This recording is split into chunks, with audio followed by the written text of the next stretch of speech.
Welcome to the Experts, your exceptional guides to all things X-Men. I'm Jeremy. And I am Jesse. We are doing this show in conjunction with Second Union. To see the latest in entertainment news, please visit our website at wearesecondunion.com. It's all going to be X-Men focused on this show. We're going to talk about their storylines, their characters, their major arcs, and how it affects both their past, present, and futures. And we decided that for a first episode, the smartest thing to do would be to talk about the Dawn of X, because it has changed just about everything we know about the X-Men in, 2 short months? Yeah. Yeah, I mean, it has been mind-blowing what has come out of that. And we're not going to talk about the story itself, because that would take like an hour and a half of just trying to break down some of the major plot points. What we want to talk about are the lingering questions that are now existing as a result of Dawn of X, because, again, the House of X and Powers of 10 miniseries, 6 issues each, in this weird winding story between the two series, changes a lot of what we thought we knew about the X-Men fundamentally. And that's because it changes a lot of what we understand about Professor Xavier. I mean, he's one of the biggest question marks as a result of the Dawn of X. Mm-hmm. So, Jesse, do you have any questions about Xavier as a result of Dawn of X? What is his endgame? That is... I mean, he says it's for peace and prosperity for mankind, but it's never that simple. It ought to be. It really should be, because I think a lot of people keep missing the simple fact that mutants are humans.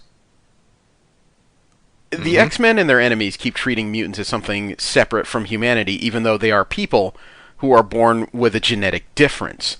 They really shouldn't be treated as anything that wildly different, yet somehow they always are.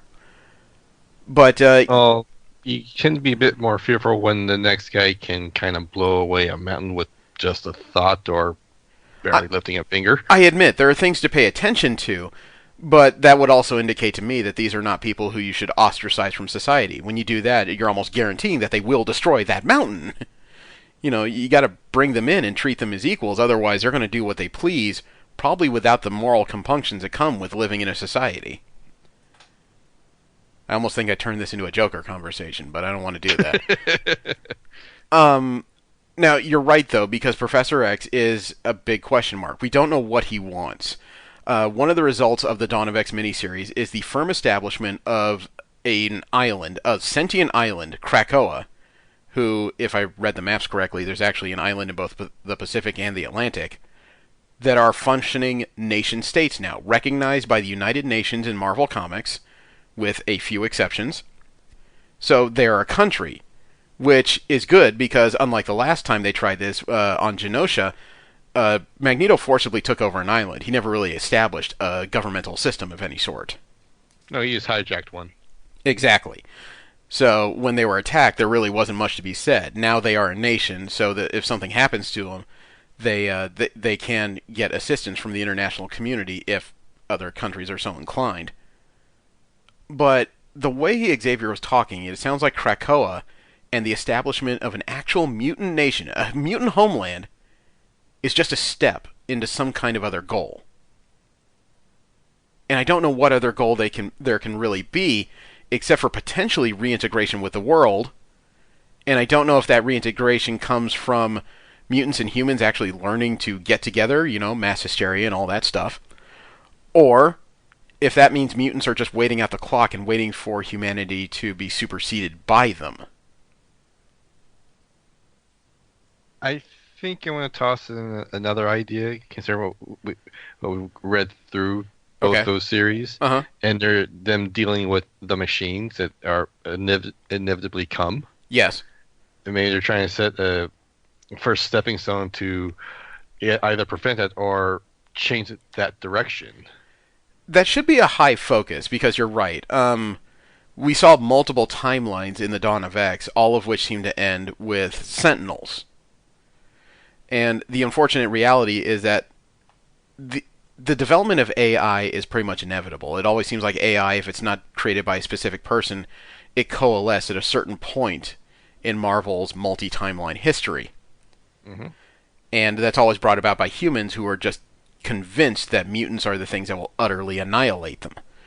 So it seems like it is not just humans that you need to worry about, but the eventual rise of machines, which you could argue has been coming in Marvel for a while. You've got characters like Ultron and the Vision and Victorious and several other robotic entities who are sentient, have lives of their own, have drives of their own.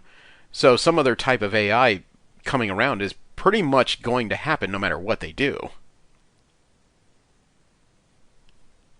Still, though, going back to the subject of Xavier, I've been dismayed by the idea that it seemed to me in the modern era of this story, not in some of the flashbacks like when he took Doug Ramsey to see Krakoa for the first time, Mm-hmm. but since they launched the announcement of Krakoa as a mutant homeland, we have never seen Xavier's face. Yes. We've seen his face from like the tip of his nose down underneath his bizarre new Cerebro helmet he wears all the time, Mm-hmm. which also appears to be wirelessly connected to the system. But we've never seen his face, and that makes me mistrustful because I feel like we're missing some important detail. And I'm not convinced I'm not certain what that is. I don't know if that means we're seeing some kind of new malevolent Xavier and we're just not seeing the physical cues of it. If someone has supplanted Xavier, like maybe Cassandra Nova's hiding in his head again. I know the lack of showing his eyes, and I'm targeting the eyes, is the eyes can reveal a lot about the character, and the comics themselves do a pretty good job when they actually see his full face. That you see more than just a face. There's some intention behind that, Mm-hmm. or some emotion behind that. But covering up his eyes like that, you take away a lot from reading what he's thinking. Well, it's a lot of the personal contact. Yeah. You can't read what a person is thinking when you can't see their eyes. But the other thing I'm kind of worried about is that perhaps Xavier has like forcibly changed himself into something either beyond or potentially less than human. Another thing that just kind of crept up on my mind is this the real Xavier, or is this maybe a resurrected clone that was seen to be imperfect? There is that question. And that also belies like the establishment of Krakoa itself, which involves several villainous is not the word I want to use, but let's say morally questionable characters before they even brought the villains in. The establishment of Sinister's genetic database. Obviously, they had to be in some sort of contact with him. Magneto's been on the island for a while. The Stepford Cuckoos, 3 of which are generally kind individuals, at least one of which has been outright malevolent. And, the resurrection process they set up involves Proteus. Yeah. There's a number of things that could have happened before we, as readers, got engaged in this story. And I have trouble throwing my faith, even though the X-Men are my favorite characters in all of comic books. It is hard to really believe that Krakoa is what it's supposed to be, because it feels like there's something being hidden away from us, which is pretty much guaranteed since Magneto and Xavier know that Moira MacTaggert is a mutant who has lived in multiple timelines, but have not disclosed that to the rest of the X-Men. They're forcibly hiding this. Have they disclosed that to Apocalypse, or is he? No. No, they brought him to the island, but they have not disclosed that they know someone who knew a previous version of him. Huh.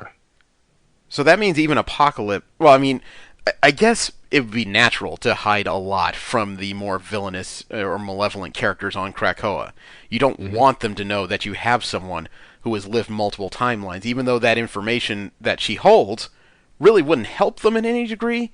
You don't want to give them a target to go after. So there's a lot to unpack there, and that's just one question that we can't adequately answer. There is no actual answer at this point. Another of the major questions I have is something I know I harp on a bit when I talk with others about these comics, but the personal relationships between a lot of these mutants has changed a lot in a very short amount of time. Very unrealistic amount of time, given the amount of history between a lot of these characters. Well, we still don't have much of a definitive timeline as to Well, check that. I guess if you go back and actually read the books, there is a definitive timeline as to the establishment of Krakoa versus the discovery of Krakoa in its current form versus when Ramsey landed on it versus when Xavier opened Krakoa to mutants versus when he opened it to villains. That timeline is laid out. But it does seem like within the course of approximately 6 months, a lot of the personal enmity X-Men have with either their villains or even in some cases each other is just buried. It's gone. And I don't know how to feel about that. It's like these are how these characters should act, but there's nothing in their history that indicate that they should have reached this point. I can think some of them could reasonably say, okay, let me try something new. I can feel some of those characters. Like I said, I think Emma Frost is capable of saying, let me try something new. Look, there are some other characters that I don't think can pull that off. But that's the problem, though, in that while a lot of these relationships appear to be fixed, most of these characters are still acting exactly like they did before you could say these relationships were anything approaching fixed. Emma is still acerbic and controlling. Kitty is still, or Kate Pride at this point, is still willful and tends to go her own way. Jean Grey, while she's very powerful and welcoming, is still somewhat aloof. Cyclops is still super serious and incapable of cracking a joke without making it sound like he's going to murder somebody. Havoc is still someone it seems like everybody likes and simultaneously hates. They are still very much themselves, it's just all of a sudden, all the personal problems they have are just gone, and that should not be the way.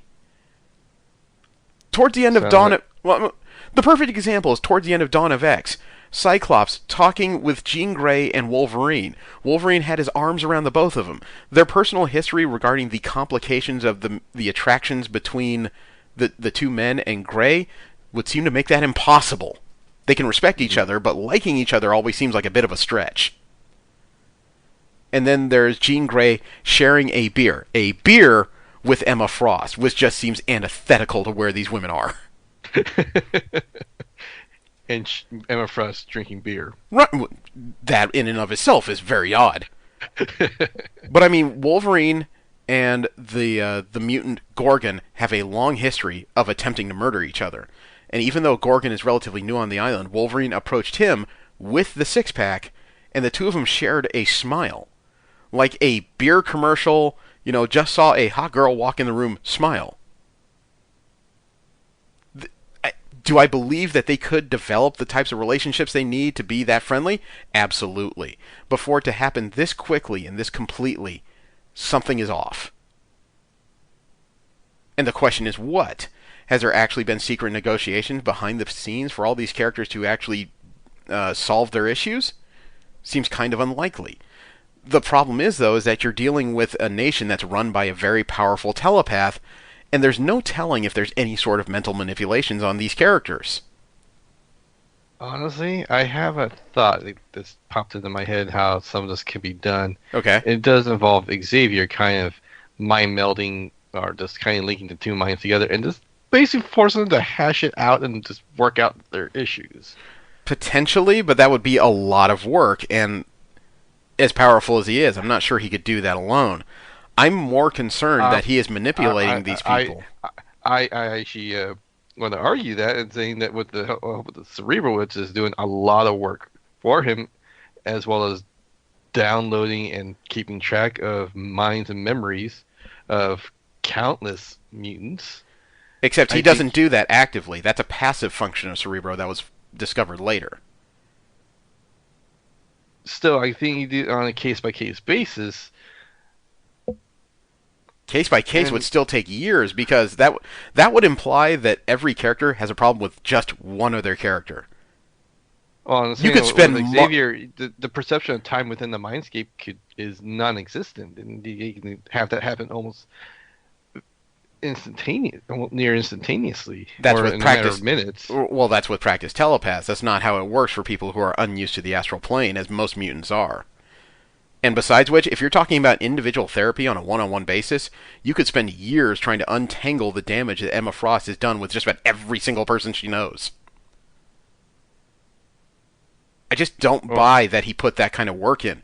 Xavier's history as a manipulator tells me that he doesn't generally do that.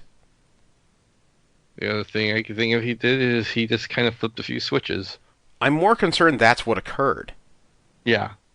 It seems like the easier thing to do. It also seems like the more Xavier thing to do. We're talking about a guy who pretty much gave Cyclops the insecurities he has to both force him to be a leader as well as to just kind of implant the weakness that forces him to use a visor. It gives him a crutch. We're also talking about a guy who could have fixed Rogue's problems years ago, except he found it more convenient to give her a crutch and not fix her abilities to add a level of control to her. As well as a guy who fell in love with his first teenage female student.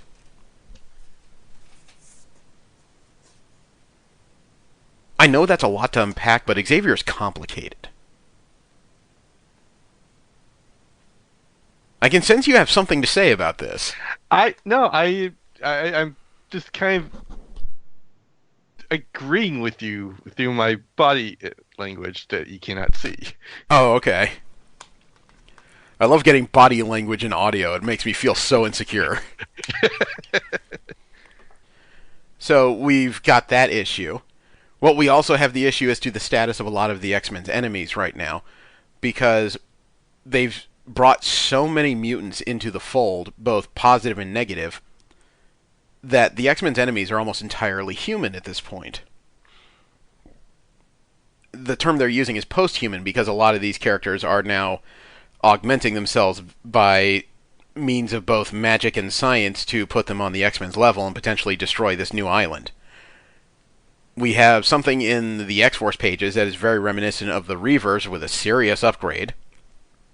We have this new organization, Orchis, which is made out of the top scientists of a number of clandestine agencies in Marvel, including S.H.I.E.L.D., AIM, Hydra, SWORD, and a bunch of others, who are very technologically adept as well as highly organized. And have the power station near the sun. Mm-hmm. Built by Tony Stark. We also have the unknown problem of Apocalypse's first horseman on a sister island to Krakoa that is currently stuck in another dimension. Yeah. You can't wait for that hammer to drop. Right. And then there's just the general issue of like the New Mutants being stuck off-world, and several countries who will not recognize Krakoa's sovereignty are refusing to let any of their homeland mutants go to Krakoa.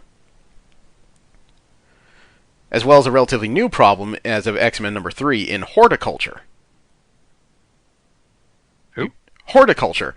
Believe it or not, they're a group of 4 elderly women. They're all botanists, plant scientists. Mm-hmm. And they're trying to steal Krakoan flowers, the ones that can, heal humans and allow them to expand their lifespans. They don't think that mutants should be in control of such a thing.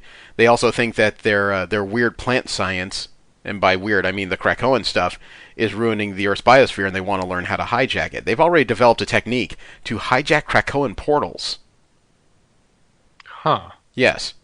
And they've also developed a sprayable gas that inhibits mutant powers. They managed to use it to subdue Sebastian Shaw while they kicked him relentlessly. And then when Cyclops tried to break it up, they hit him with a gas, then hit him with an extra resin that pretty much gummed up his visor. And then while they were kicking him, they turned around and noticed Emma Frost, who had already shifted into Diamond. The gas wasn't going to work. Oh, yeah, no, she saw this kind of thing. No, no way. Yeah, but she also couldn't make a move against them because they were still hijacking Krakoan portals, which is causing physical pain to Krakoa itself. So there's no guarantee that if she attacked them, they wouldn't do something worse to the portal, which caused a bigger problem for mutants. See, what we discovered as of issue number 3 is that Krakoa and mutants have more of a symbiotic relationship. Do you remember Krakoa from the Giant Size X-Men number 1 when the second wave of X-Men came in? No. Okay. So basically that island attacked the original X-Men and held them hostage. It was devouring their psychic energy. Because mutants have this very unique energy and is what Krakoa needs to survive. Flash forward to the dawn of X era, and what you have here is Krakoa still needs mutant energy. But the idea is, it's symbiotic in that when you get enough mutants living on Krakoa, it basically needs to take very, very small percentages from every mutant to create a sustainable energy field. Huh. So, and mutants apparently understand this. They are giving a small amount of their psychic energy to Krakoa to survive. In exchange, Krakoa is giving them a homeland. The problem is, when horticulture uses their stuff, it causes Krakoa to go a little bit wonky. It caused Krakoa, when they hijacked the one portal, to shrink about 1.4% in size, and it was trying to take enough energy from mutants that it was giving the telepaths on the island a headache. So, Huh. while the effect of this encounter was not overall dangerous, the question is, if horticulture keeps jacking the portals and messing around with Krakoa's systems, what happens to the mutants on the island? So, horticulture may not be an overtly dangerous group, but their actions may endanger all the mutants in Krakoa. Given that, I wonder what's the minimum minimum population Krakoa needs is to maintain be fed safely. That's kind of a question because mutants have been on a steady rise since the Avengers versus X-Men event, Mm-hmm. when they used the Phoenix Force to undo what happened during the House of M and the decimation. Mm-hmm. So the actual population of mutants on the Earth, I don't know. I do know that mutants are growing exponentially. The projections in Dawn of X said that within the next, I think, 2 or 3 decades, mutants may surpass humans as a biological population on the planet. Hmm. So the actual number of mutants, I don't know. At the end of decimation, it was probably a few hundred. So at this point, almost 10 to 12 physical years later, and I know time is dilating in comic books, so I don't know how much time that is in their timeline. There's enough to actually make a nation, or at least populate an entire island. That would imply there's at least probably I would say in the 5 figures range of mutants, in the tens of thousands. Hmm. So I couldn't say what the safe minimum is on Krakoa. But that would mean if this island nation fell apart, whoever stays behind is going to have a serious problem. And let's see. I also have questions about the resurrection process that the X-Men have. That's a moral gray area right there. It's not just moral. There's a lot of other questions there because it involves 5 mutants: Proteus, Gold Balls, now known as Egg, Tempest, uh, Hope? Hope is the center. Who was the fifth? Um, Elixir. yes. Okay, so the 5 of them use their abilities together to basically regrow an exact replicate body of whomever recently passed away, and then Xavier or another telepath uses Cerebro to implant the latest backup mind from Cerebro into the host body. Therefore, you have someone who's been resurrected to the point where their last memory is probably only a few hours old. Okay. And then, yeah, Proteus is there to uh, uh, add in the non-biological components that the character may have acquired in their lifetime. Yes, Wolverine's claws, Archangel's wings, things like that. Yeah. The thing is, though, while the resurrection process sounds great as a concept, only because mutants have always been such a limited population. That's always what's held them back, is their lack of ability to survive major disasters. When a few die, that's a big part of the population. Now that they've overcome that, they have a little more freedom to move.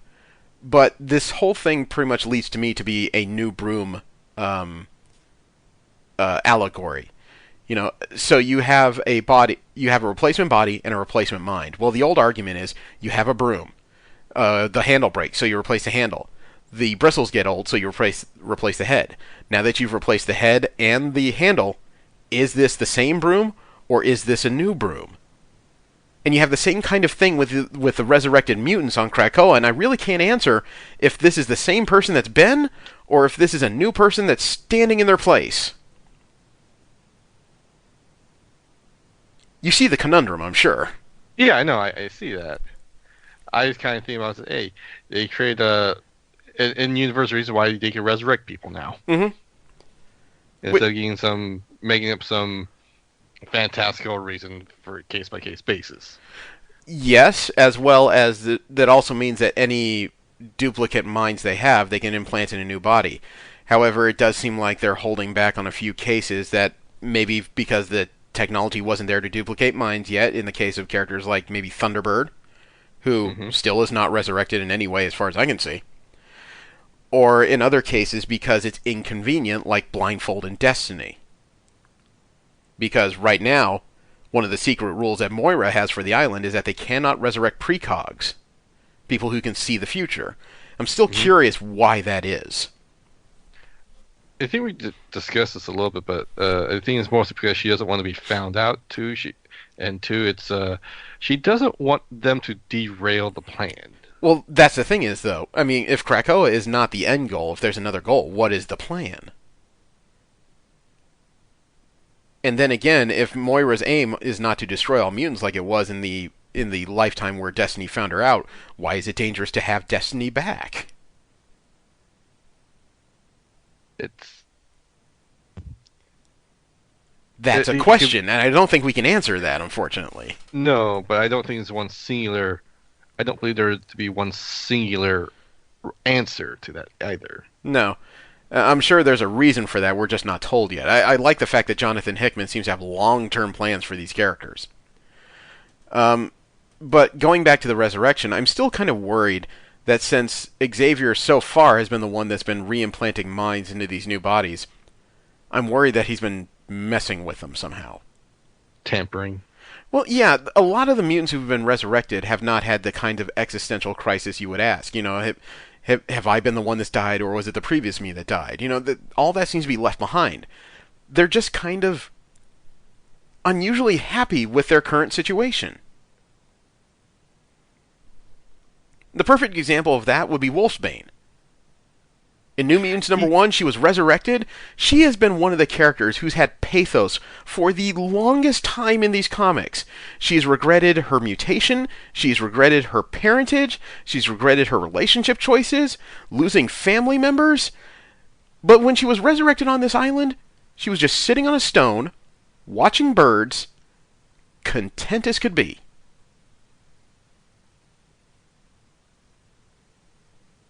No explanation, just sitting there with this really, really happy grin on her face. And as much as I would like for the character to be happy, this does not feel right. Tell me what you think, because I'm drinking this in. I think there's like the most minute possibility she could have done this on her own, and again, that's a very minute possibility. But I do agree that there's some other factors playing into this. Well, I mean, there seems to be further indications while you were speaking, I thought about it, that something here is seriously wrong. Because when you think about the sanctity of life, that's pretty much central to the Catholic dogma, right? Mm-hmm. That's why abortion is not allowed at all, really, within their more fundamentalist system. Except both Wolfsbane and Nightcrawler are extremely Catholic individuals. Yes. They believe in God, they believe in their faith. Yet neither one seems to have a problem with the fact that both of them have been recently resurrected. So there is something way off about that. Either the idea that they could be resurrected is pretty much just broken their Catholic faith to the point that they are non-religious, or something else has gotten in their minds. Yeah, it almost feels like anything that could cause problems within the system that has been established or made has just like, no, just turn that part off. Yeah, just to make things right smooth. Mm-hmm. But I mean, that also begs the question as to what's going on with the villains that have agreed to stay on the island. Because so far, the only one that seems to have had an organic change of heart of some way is Apocalypse. I'm still trying to figure out how characters like Exodus and the Acolytes and Selene and Empath, or no, not Empath, Emplate, can exist on this island. Sinister, I'm going to leave that one be because I'm certain he's playing an angle. I don't believe that you can trust him, nor do I believe that anyone on that island does fully trust him.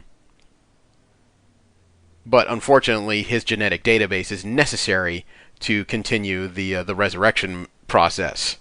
Mm-hmm. I'm almost surprised they're still doing that. It seems like as long as they have the original database, Beast should be more than capable of updating it. I don't know why Sinister is necessary. There is one possibility, though, in that they opened up the Krakoa to their former adversaries, not necessarily because they trust them to follow the rules, but because it's easier to keep them close by to keep an eye on them. Keep your enemies closer, kind of bit. Well, why not? I mean, it's easier than trying to chase them all over the world. At least then you know where they are. I mean, it's like when Magneto and Xavier approached Emma Frost early on in Krakoa's formation. For her to be a part of this, they demanded that she bring in Sebastian Shaw, which seemed crazy since she just wrested control of the Hellfire Club from them, like, just a few months ago. She was completely against the idea. Yeah, and I understand that. Why would you want this guy around? He's misogynist, he's an a-hole, he never seems to win anyway. Why should she bring him back? But it also occurred to me, he's going to try and get control of this company anyway. It'd be easier to keep an eye on him if he's on the island. And I've read Marauders #3, and yeah, he's already trying to wrest control of the Hellfire Trading Company from Frost. And the X-Men, possibly. It almost seems like they're kind of waiting for the villains to kind of beat it so they can perform the same process they did to the non-villains. Or it could be that they're waiting for the villains to screw up because then they can just put them in the same kind of stasis jail they put Sabretooth into without the trouble of hunting them down. That is kind of a horrifying prospect. Yeah, yeah, if you're unaware, the X-Men have, or the mutants on the island, have formed the first set of rules of Krakoa, and they've already determined that Sabretooth has pretty much broken 2 out of 3 of those without really trying. However, they have a resurrection process, so killing him is really kind of pointless, as well as he'll never learn a lesson that way. Instead, they've found a way for Krakoa to pretty much drag prisoners to a deep, deep place in the island where they're placed in a living stasis. And that's not the kind of stasis where they wake up decades later and they hope they learn their lesson like Demolition Man. No. They are fully awake and aware of the passage of time, which would give a person way too much time to think. Mm-hmm. So, and while that may be more convenient considering Krakoa feeds on mutant energy, maybe it can take some excess energy from these prisoners so that they can't move. Maybe that's convenient. However, without someone there to actually counsel these individuals, I can't guarantee where their mental processes are going to go. I'm trying to imagine what Sabretooth would be like after 3 or 4 months of the inability to move. Just the amount of... I'd say easily he'd easily be nonplussed. Yes, there's going to be definitely a level of rage involved or a level of psychosis going on. Well, that's what I mean, though. Without someone to help him work his way through this, by the time anyone considers releasing him, he may just be a gnashing ball of teeth and claws. He might be like a cat in a bathtub. But yeah, that prospect of his punishment is very, very terrifying to me. Mm-hmm. Because it's unending. It never ends. It's eternal. Well, yeah, and Krakoa is still relatively new, so I can't say that it has a legal or judicial system. Just if enough people in power say that you're going to be in stasis, you are in stasis. That is it. And there's still no establishment of a way to come out of stasis. You know, there is no known level that someone would have to achieve to be released. I can just only imagine what the issue would involve that would bring him back onto the pages and what that would do. Or if someone managed to break him out. I don't know. I really don't. I mean, this is another problem that we don't have an answer to because we still don't know enough about it. And that's pretty much the point of this episode. What are the questions that Dawn of X have given us? It's given us a lot of answers, but it's leaving us with a lot of unanswered questions that I'm sure are going to come up. I mean, we've already seen how the ascendancy of mutants is affecting magic. We've seen how the ascendancy of mutants has kind of spurred human protectionists to new levels of both ingenuity and depravity. Mm-hmm. And now we still have all these questions as to how actually altruistic anything on Krakoa really is. Is this a good thing for mutants? And unfortunately, that is just another question that I can't answer. I don't believe that it's good for all these mutants to grow up without the rest of the world. How are you supposed to learn to deal with the world if you're not dealing with the world? But at the same time, when you are with the world that doesn't like you or hate you, can you even have a proper conversation? I don't know, but the world can't learn to like or hate you if you're not there. It seems like you're almost delaying the problem. I will say that I do think the X-Men are right in that the superhero community is not the answer. I mean, mutants have routinely answered the call when the world is at stake, but when mutants themselves are in problem or having a problem, everyone seems to be just mysteriously missing. You know, when mutants are dying, Captain America and Iron Man don't show up. If mutants don't solve it, it's not getting solved. So it almost seems like part of the thing they need to do is learn how to get other heroes to actually assist when mutants themselves are under attack. It's almost like this weird protectionist policy that just needs to be broken. But we are not going to answer those questions here. I mean, we're just trying to frame all this and bring you up to speed as to where the X-Men sit and what we still don't understand about what's happened to them. Yeah. It all comes down to how on the level is Xavier. Mm-hmm. It's really boils down to we can trust Magneto. We actually do trust Magneto. It's Xavier we do not trust. And that's kind of a strange place to be, where the only reason we trust Magneto more than Xavier right now is because Magneto is relatively unchanged. Yes. He's still acting exactly like he always has been. Apocalypse has shown growth, but Magneto has been recognizable as he's a mutant supremacist. Always has been, still is.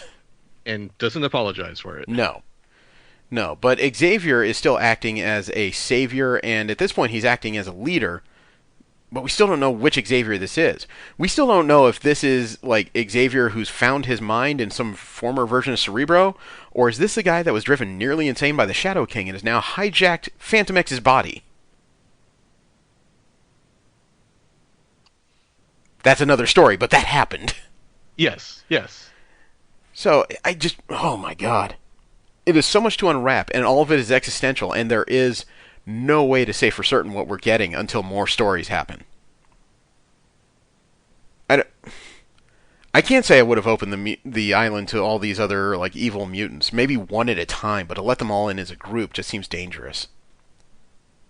Well, I think one of the things it is that not all of these are evil for evil's sake, and that's one of the major bonuses that most of Marvel has, is they're not evil for evil's sake. There is a reason for their behavior. No, I understand that. I mean, even villainous characters like Selene and M-Plate aren't necessarily villains because they're evil people. It's just, unfortunately, the way their biology works, they have to consume mutant energy to survive, which means they often have to hunt down other mutants. So now on this island, obviously, there's an overabundance of energy. They can probably just siphon the little bits they need without actually harming anyone. However, again, as you pointed out, if enough people leave Krakoa, does that create the same problem? More than likely it would, because I don't know anybody that would just give up their own survival for the sake of someone else, especially when they're used to being sociopathic, psychopathic monsters. You know? So, jeez. I'm trying to think if there's any characters we haven't seen resurrected yet other than Thunderbird. You have a larger database on X-Men and mutants than I do. Well, I haven't seen Stacy X or Maggot. Wasn't Whirlwind a mutant? He is, but I don't think he's ever died. Huh. He's been a supervillain, but yeah, I haven't heard of him since Dawn of X started. So I don't know where exactly he is. I wonder if they will ever address the are they or aren't they question of the Scarlet Witch and Quicksilver again. Oh, yeah. Because I know that thanks to the retcons, technically Polaris is the only true child of Magneto. The mini retcons. Yeah. And then goodness, we've seen all these teams. There are still a few mutants that I haven't seen in a while. I wonder where they are, like Rusty Collins, Skid Belvins, or Skids Belvin, sorry. And this might be a bit sidetracked. Was Doctor Octopus ever considered a mutant, or is this some weird enhanced human thing he just developed with the machinery? Yeah, Doctor Octopus is just a technologically advanced human. Okay. And he's never really had a problem with mutants in any way. He hasn't even used them as like fodder for a science project. No. They're just not in his radar. But we do know the miniseries coming up between the X-Men and the Fantastic Four that deals with one of Marvel's most powerful mutants. I really want to read that. Yeah, what does Franklin Richards think about the invitation to Krakoa? And that is an excellent question. You know, and yeah, that's almost like another question in and of itself. How are the Summers family getting along? I'm so used to them being at each other's throats. It's really weird to see them happy in a house. Actually, there's one mutant I think. Well, there's one mutant I can think of that they haven't brought back yet. Who? And that was the old man Cable. It's kind of pointless with young Cable running around. True. That is one thing about the resurrection process. In the information dumps in the Dawn of X, they made it very specific that if a version of a mutant is still alive, they will not bring back other versions of that mutant. So with Kid Cable running around, I don't think you'll see Old Man Cable. That's what they say on paper, but how much can you trust that, to be honest? As far as a process, I think it's very smart because it would limit confusion. The question isn't whether or not Xavier and Magneto would do that. The question is, what would Sinister do? Because you can't trust that man to do anything he's told. I'll be honest, I was talking with a mutual friend about it, and my mind just kind of wandered here and there, and the idea of Onslaught came about in my thoughts. I'm not sure how likely that would be, but it is a trail my thoughts have gone to. I would say in the current concept, it's probably highly unlikely, because Onslaught was the unlikely combination of Magneto's lack of ethics with Xavier's mind. And considering the way things are going, I just don't think that's going to happen. Onslaught was a very 90s concept.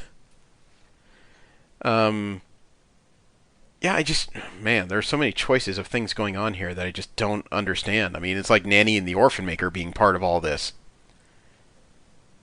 They're very bizarre mutant fundamentalists I wouldn't think you want near this island, or anything going on with it. So, God, and then there's Wild Child. Actually, we haven't seen Feral. I wonder if anyone's done anything about her. Did we see Blink at all? Bling. Bling hasn't died so far. No, not Blink. Blink. Blink. Oh, no, we haven't seen either her or her Age of Apocalypse version. And I hadn't heard of her dying before Dawn of X, but who knows? Yeah.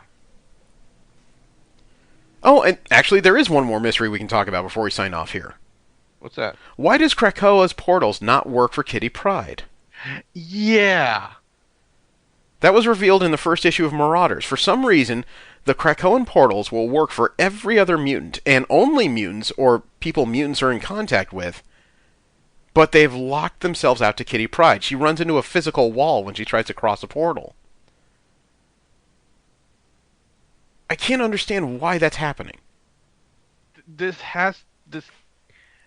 It's either some weird anomaly that's got some weird reasons behind it, or it has to be intentional. I would think that it has to be more intentional. I mean, if these things will allow all these other types of mutants or mutant augmented personalities through them without problem, then I would have to think that someone tailored these things so that Pride cannot walk through them. The question is whom? I mean, the most obvious candidate would be Emma Frost because she was looking for someone to run her smuggling routes. I thought about that, but that's not Emma's style. She's more upfront about things. And it also makes it less likely when you consider that Pride was not her first choice to run those routes. Yeah, she was actually option number three. Right. So for her to lock out Pride before she even knows she had to go to it seems highly unlikely, especially since even though Frost and Pride have this very antagonistic relationship, Frost actually respects Pride a lot. It may not show in the dialogue, at least in recent series, but in prior series, it has been very clear that Frost admires Pride. So that just doesn't seem her speed. And Sebastian Shaw didn't know she was coming to be a part of the Hellfire Club, so that X's him right out. I can't see Xavier or Magneto finding an actual purpose in doing this. Makes them unlikely. It sounds like this. I think Moira might be why she can't To what end? through. Yeah, again, and that's the question. If it's to what end, why isn't Kitty Pryde allowed to take the pearls to Krakoa?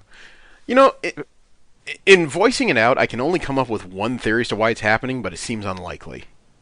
What? What if an ex-boyfriend is promoting a grudge via his best friend? Which one? Cypher. Huh. Cypher and Pride were an item before Doug Ramsey's original death, way back in, I think, the late 80s. And the two of them haven't really reconnected since he was brought back at the end of the Necrotia event. Well, another thing that kind of popped in my head, and this is get one more far-fetched ideas, is that maybe they don't let her take the portals for her own safety because of the nature of the portals may interact differently with her.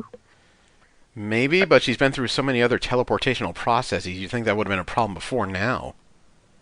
Except, Krakoa has this weird symbiotic link with mutants, so that might be a factor. Yeah, but again, I mean, she's taking. I'm spitballing and grasping at straws right now. I know. We're talking about a lady that's taken the wormholes formed by the Phoenix Force. She's traveled with Blink and Gateway and Nightcrawler. It just seems like it would have been a problem before now. Phase asteroid through the planet. Yeah. Yeah, her powers may not be forceful, but they're powerful. No, there's something tailored to her. And now that we've broached on the subject, before we go, I want to say I'm actually worried about Pride. Why? She seems to be drinking herself into serious harm. No, I mean, it's funny on the page, but it also kind of concerns me because it seems like she's been perpetually drunk since the Marauder series started. She was drinking in Russia. She was drinking all through the second issue. Got tattoos. Changed her outfit. What? Tattoos? Yeah, she got the words "hold fast" tattooed across her knuckles. And I just had the dumbest idea for her, and it's to get an intervention by Wolverine. She needs to be talked to, and I'm worried that the drinking isn't necessarily just alcoholism. I think she's going through depression. Yeah, no, I agree that it's a strong candidate. Yeah, I mean she's been rejected by a mutant homeland, and being not just a mutant but a Jewish mutant, she may be feeling especially isolated. So I'm really concerned about her as a character.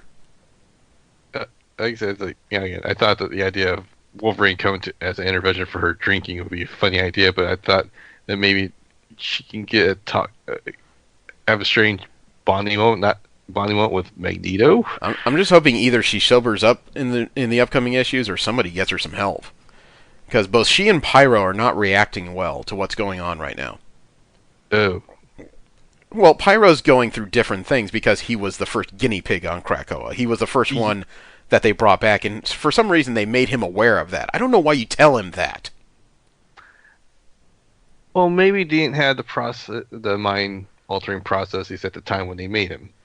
I don't know. Or it was an imperfect. I don't know. I'm getting spitballing and grasping at straws. I don't know, but he's aware, and when Pride wanted to go to the tattoo parlor and get tattoos like, air quotes, real pirates, he took off his cowl, and he got a skull tattooed in its place. Which sounds kind of funny, except I'm looking at that just going, this is a man who's wearing death on his face. Oh my god, he needs a counselor. Who else is on this team?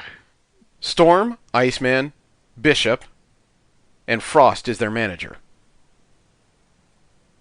You're not going to get help on that boat. No. No, they need a telepath, like badly. They do, but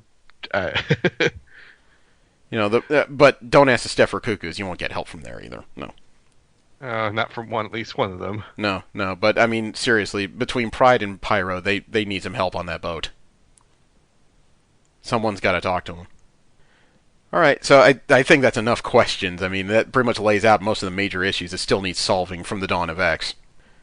Next week, I want to have a conversation about more specifically about one of the characters. Is there any one that you want to focus in on for like half an hour? Huh. I know, that's a roster of like 100 different people. It is. It is. I got an offbeat one. Shoot. Well, I know people usually think when you want to discuss a character, you discuss one of the interesting or the pretty ones. Jean Grey, Kitty Pryde, Cyclops. Uh-huh. How about we talk about one that's been there since the beginning and has gone through so many changes, he's almost unrecognizable. McCoy? Angel. Oh. That's a lot to unpack. Yeah. Yeah. Is that a good one? How many times? Yeah. All right. So next week we will focus in hard on the Angel. Thanks for coming in and tuning in. I hope you've enjoyed the hypothetical conversation, because this is what we're going to do. We're going to focus in on the X-Men and really break it down, because when you think about it, they've been around since the 60s, and how much do you really know about them? So next week we'll talk about the Angel. Have a great one. I'm Jeremy. And I'm Jesse. And you have just been expertly informed.